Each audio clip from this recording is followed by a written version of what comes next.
एक पहाड़ी के नीचे रामगढ़ नाम का एक गांव था। गांव के सारे जानवर हरी घास खाने के लिए सुबह उसी पहाड़ी के ऊपर बसे जंगल में जाते और शाम होते होते घर वापस आ जाते थे। हर दिन की तरह लक्ष्मी नाम की एक गाय अन्य गायों के साथ उसी पहाड़ी के जंगल में घास खाने के लिए गई थी। वो हरी घास खाने में इतनी ज्यादा प्रसन्न थी कि वो कब एक शेर की गुफा के पास पहुंच गई, उसे पता भी नहीं चला। शेर अपनी गुफा में सो रहा था और वो पिछले 2 दिनों से भूखा भी था। जैसे ही लक्ष्मी शेर की गुफा के पास पहुंची, गाय की खुशबू से शेर की नींद खुल गई। वो शेर धीरे धीरे गुफा से बाहर आया और गुफा के बाहर गाय देखकर खुश हो गया। शेर ने मन ही मन सोचा कि आज उसकी 2 दिनों की भूख मिट जाएगी। वो इस तंदुरुस्त गाय का ताजा मांस खाएगा और यह सोचकर उसने एक तेज दहाड़ लगाई। लक्ष्मी शेर की दहाड़ सुनकर डर जाती है। जब वो अपने आसपास देखती है तो वहां दूर दूर तक उसको कोई भी दूसरी गाय नहीं दिखी। जब वो हिम्मत करके पीछे मुड़ी तो उसे सामने शेर खड़ा हुआ दिखाई दिया। उस शेर ने लक्ष्मी को देखकर फिर से दहाड़ लगाई है और लक्ष्मी से कहा, मुझे 2 दिनों से कोई शिकार नहीं मिल रहा था, मैं भूखा था। शायद इसलिए भगवान ने मेरा पेट भरने के लिए तुझे मेरे यहां पर भेजा है। आज मैं तुझे खाकर अपनी भूख मिटा लूंगा। शेर की बात सुनकर लक्ष्मी डर जाती है।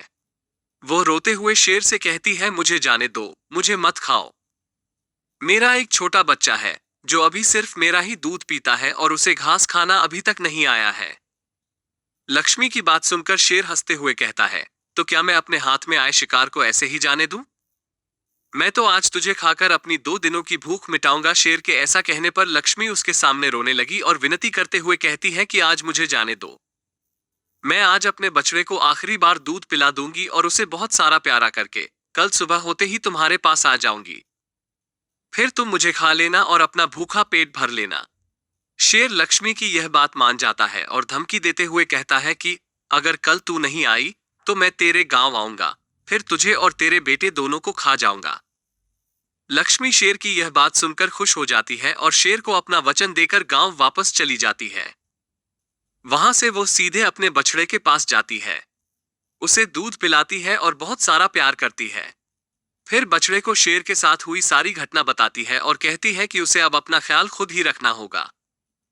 वो कल सुबह होते ही अपना वचन पूरा करने के लिए शेर के पास चली जाएगी। अपनी मां की बातें सुनकर बछड़ा रोने लगता है। दूसरे दिन सुबह होते ही लक्ष्मी जंगल की तरफ निकल जाती है और शेर की गुफा के सामने पहुंचकर शेर से कहती है, अपने वचन के अनुसार मैं तुम्हारे पास आ गई हूं, अब तुम मुझे खा सकते हो। गाय की आवाज सुनकर शेर अपनी गुफा से बाहर निकलकर आता है और भगवान के अवतार में प्रकट होते हैं। वो लक्ष्मी से कहते हैं, मैं तो बस तुम्हारी परीक्षा ले रहा था, तुम अपने वचन की पक्की हो, मैं इससे बहुत प्रसन्न हुआ। तुम अब अपने घर और बछड़े के पास वापस जा सकती हो। इसके बाद वे उस गाय को गौ माता होने का वरदान भी देते हैं और उसी दिन के बाद से सभी गायों को गौ माता कहना शुरू कर देते हैं।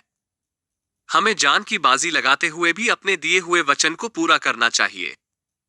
यही हमारे दृढ़ व्यक्तित्व को दर्शाता है।